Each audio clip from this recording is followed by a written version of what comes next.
یہ محض ایمانداری وجہ تھی یا اس کے پیچھے کوئی محبت یا دلی لگاؤ بھی تھا؟ محبت بھی تھی، کیوں نہیں، وہ مجھے بہت پسند آئی تھی میری بیگم۔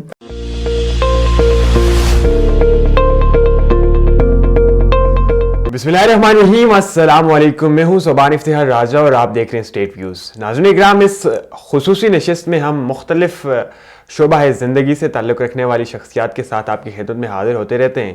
آج بھی ہمارے ساتھ ایک شخصیت موجود ہیں، خواجہ محمد نسیم کپور صاحب موجود ہیں۔ آج ان سے گفتگو کریں گے۔ زندگی کا ایک لمبا دورانیہ، ایک لمبا عرصہ باہر کی ممالک آسٹریا میں گزار کر اب واپس پاکستان لوٹے ہیں۔ ان کے ایکسپیرینسز جاننے کی کوشش کریں گے اور یہ بھی ان سے پوچھیں گے کہ اس ساری زندگی میں انہوں نے باہر کے ممالک کو کیسا پایا، یہاں کے اور وہاں کی زندگی میں کس قدر فرق ہے، اور جو نوجوان آج کل ایک بہت بڑا طبقہ یہ ملک چھوڑ کر باہر جانے کی خواہش رکھتا ہے، ان کے متعلق یہ کیا کہیں گے۔ السلام علیکم خواجہ صاحب۔ وعلیکم السلام، میرا نام خواجہ نسیم ہے اور میں پاکستان کراچی سے تعلق رکھتا ہوں، لیکن 44 سال ہو گئے میں پاکستان چھوڑ کے آسٹریا میں ہوں۔ آپ پچھلے 44 سال سے آسٹریا میں رہے، اب آسٹریا چھوڑ کے واپس وطن لوٹ آئے؟ چھوڑ کے تو نہیں میں آ رہا، میں ویسے وزٹ کے لیے آؤں گا، لیکن یہ ہے کہ میرے اب زیادہ تر ٹائم ہم پاکستان کو دیا، اب پاکستان میں رہا کریں۔ اچھا خواجہ صاحب، 44 سال ایک بہت بڑا لمبا عرصہ ہوتا ہے، مطلب لوگوں کی عمریں ہوتی ہیں یہ 44 سال، تو کیسا ایکسپیرینس تھا آسٹریا میں رہنے کا؟ شروع میں روزگار کے سلسلے میں گئے تھے، کس طرح آسٹریا جانا کیسے ہوا، اور پھر وہیں کے ہو کے کیسے رہ گئے؟ آسٹریا جانا بھی ایک اتفاق ہی بنا تھا میرا۔ میں جا رہا تھا انگلینڈ، جی، وہاں فردر اسٹڈی کرنے کے لیے۔ میرے والد صاحب کی خواہش تھی کہ میں فردر اسٹڈی کروں، لیکن میری ہمشیرہ رہتی تھی، اور وہ آپ کو سن کے بھی ہنسی ہوگی کہ وہ یہاں تھی، ان کے پاس جو بیگیج تھا نا وہ اوور ہو گیا تھا۔ اچھا، تو وہ کہنے لگے پہلے تم آسٹریا چلو، وہاں سے ٹرین میں چلے جانا۔ اچھا، میں وہاں گیا، اور جس کمپنی میں میرے بہنوئی صاحب کام کرتے تھے ان کے باس کو میں بہت اچھی طرح جانتا تھا۔ جی، وہ جب پاکستان آتے تھے تو میں ان کی ٹرانسلیشن کرتا تھا، جی، اور وہ جب گیا تو انہوں نے مجھے بڑا محبت دی، پیار دیا۔ میں نے ان کی بچی کو دیکھا، جی، تو میں نے کہا کہ اب یہ زندگی کا ایک ٹھہراؤ کا مقام آ گیا ہے۔ جی، تو میں نے وہاں جا کے چوتھے دن آفر کی کہ میں تم سے شادی کر رہا ہوں۔ جی، ہاں، وہ ایک دم پوری فیملی پریشان ہو گئی، فادر کے علاوہ۔ تو میں نے کہا نہیں، کہنے لگے کیوں کرنا چاہتے ہو؟ میں نے کہا کیوں سے کیا کیا مراد ہوتی ہے، شادی تو ہر کوئی کرتا ہے، اگر میں نے اظہار کیا تو کیا۔ بڑی کش و پنج کے مطلب پھر 1 سال کے اندر اندر میری شادی ہو گئی۔ اچھا، آپ انہی بوس کی بیٹی کے ساتھ؟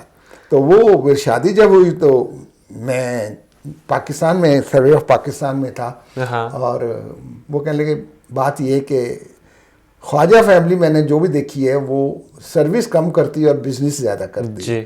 وہ خود بھی بزنس مین تھا، اور آپ کو یہ میں بتاتے ہوئے فخر محسوس کروں گا کہ 1953 میں انہوں نے پاکستان سے پہلی مرتبہ قالین اور فرنیچر امپورٹ کیا تھا آسٹریا کے لیے۔ ان کی دکان کا نام ہی پاکستان وار امپورٹ تھا، کہ پاکستان ایکسپورٹ۔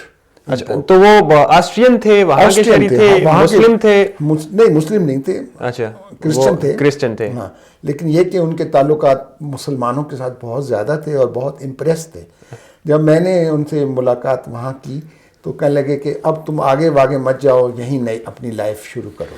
تو پھر یہ ان 4 دنوں میں، یعنی کہ وہاں رکنے کے 4 دنوں کے اندر ہی آپ نے فیصلہ کر لیا کہ اب زندگی کا باقی دورانیہ اسی ملک میں گزارنا ہے؟ وجہ یہ تھی کہ وہاں پر لوگ بہت ایماندار ہیں، وقت کے پابند ہیں، جو وعدہ کرتے ہیں وہ پورا کرتے ہیں۔ یہ محض ایمانداری وجہ تھی یا اس کے پیچھے کوئی محبت یا دلی لگاؤ بھی تھا؟ محبت بھی تھی، کیوں نہیں، وہ مجھے بہت پسند آئی تھی میری بیگم، اور اس کا اخلاق اور اس کی محبت اور یہ سب چیزیں دیکھتے ہوئے میں نے آپ نے پھر فیصلہ کر دیا بس 44 سال تک نہیں چھوڑیں، یہیں پر منزل ختم۔ حالانکہ میرے والد صاحب بہت غصے ہوئے، سب کچھ ہوئے۔ تو میں جب واپس آیا تو کہنے لگے میں ایئرپورٹ پہ نہیں آؤں گا، میں اس کو لے کے آیا تھا انگلیکا کے ساتھ۔ تو جب وہ آئے تو میں نے کہا ابا جان یہ آپ کی PhD ہے۔ اچھا، تو ابا میرے کہنے لگے نہیں پتر، تیری آپ کی مرضی ہے، جو کیا اچھا ہی کیا ہوگا۔ لیکن الحمدللہ میں اپنی زندگی سے بہت متاثر ہوں اور سیٹسفائی ہوں، اور خوش ہیں. خوش ہوں. یعنی کہ 44 سال پہلے بھی آپ کے خاندان نے, آپ کے والدین نے آپ کے اس فیصلے کو قبول کیا. بالکل کر لیا. عموماً آج کے معاشرے میں ہمیں نسبتاً یہ چیزیں کم دیکھنے کو ملتی ہیں, گو کہ ایک رجحان بڑھ رہا ہے لیکن کم ہے. اچھا خواجہ صاحب, تھوڑا بیان کیجئے گا ان 44 سالوں میں آسٹریا میں کیا کچھ کیا, کتنے پیسے کمائے, ملک کے لیے کیا کیا؟ ہاں بالکل, پاکستان کے لیے پیسے کمائے بھی, پاکستان میں بھیجے بھی, اور میں جو ہوں, میں نے وہاں پر میری 2 شاپس تھیں جی, وہی جو پاکستانی ہینڈ بیگ قالین اور چنیوٹ کا فرنیچر جی, اور اس کا انٹروڈکشن ہم نے وہاں بہت اچھی طریقے سے کیا اور بہت کمایا. جی, میرے پاس جو کچھ بھی سرمایہ ہے وہ پاکستان کی وجہ سے ہے. اگر میں پاکستان اور انڈیا سے سامان ایکسپورٹ نہ کرتا اور وہاں امپورٹ نہ کرتا اور وہاں نہ بیچتا تو آج میرے حالت. میں نے اپنے سارے بھتیجوں کو جائیداد بنا کے دی. میری بیگم نے جو ہے وہ پاکستان آسٹر سوسائٹی کی جنرل سیکریٹری بھی رہی. جی, اور اسی طرح ہم اب تک 6 سے 8 بچوں کی کفالت کرتے ہیں جی, جو پڑھتے ہیں, ان کی پڑھائی کا خرچہ اور یہ اور وہ جو بھی ہوتا ہے. یعنی کہ آپ نے ملک کے لیے بھی لاکھوں نہیں بلکہ شاید کروڑوں ڈالرز کی ریمیٹنس کی مد میں بھیجے ہوں گے بالکل ان 44 سالوں میں. بالکل. اچھا, آپ کا تعلق خواجہ خاندان سے ہے, جی, یہ کشمیر نسل نہیں, یہ خواجہ کپور ہیں اور ہم لوگوں نے انڈیا سے مائگریٹ کیا. اچھا, اب کپور ہیں, جی, یعنی کہ وہ کرینہ کپور والے کپور, سیف علی خان والے کپور ہیں, لیکن وہ نہیں ملی ہمیں نا, ہم ویسے چلے آپ کو تو اس سے بہتر مل گئی, آپ کی زندگی کی محبت مل گئی.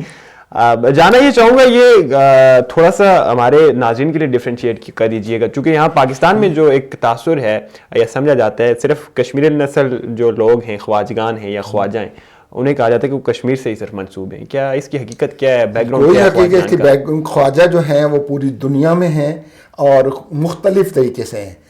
خواجہ جو ہے ہماری خواجہ کی جو نسل ہے, جب 1835 میں خواجہ معین الدین چشتی رحمۃ اللہ علیہ نے لوگوں کو مسلمان کیا تھا, ہمارا نام تھا کپور. جی, تو انہوں نے کہا کہ جی کپور نام اب نہیں, اب آپ خواجہ نام سے آگے بڑھیں گے. تو ہم اس مت سے خواجہ. لیکن مزے کی بات یہ ہے کہ میری والدہ جو تھیں وہ کشمیر سے تعلق رکھتی تھیں. جی, تو یہ وہی جیسے کل ہماری میٹنگ تھی خواجگان کی, تو اس میں ایک نے کہا جی جنہوں کشمیری نہیں آتی وہ خواجہ نے.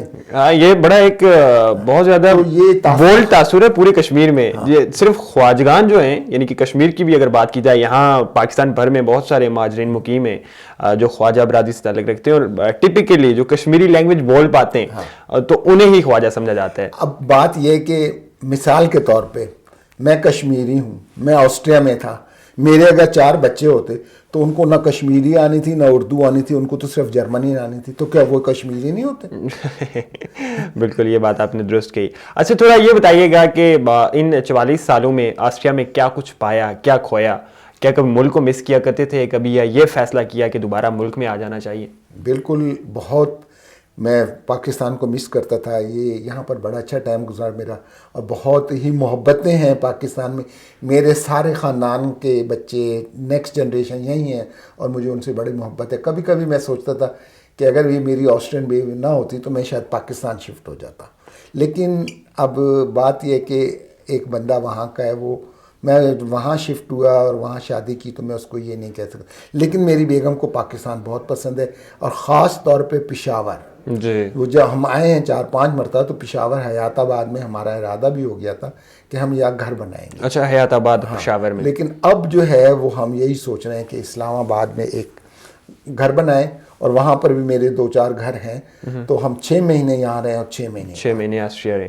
اچھا خواجہ صاحب, آج کی نسل ہے, جو میری نسل ہے, اسے باہر جانے کا بڑا شوق ہے, اپنے ملک کو چھوڑنا چاہتی ہے. یعنی کہ آپ یہ 2022 جو ہم نے گزارا ہے, اس میں 7 لاکھ پاکستانی باہر منتقل ہوئے ہیں. آپ کے پڑھے لکھے یوتھ کے 7 لاکھ افراد جو ہیں وہ باہر چلے گئے.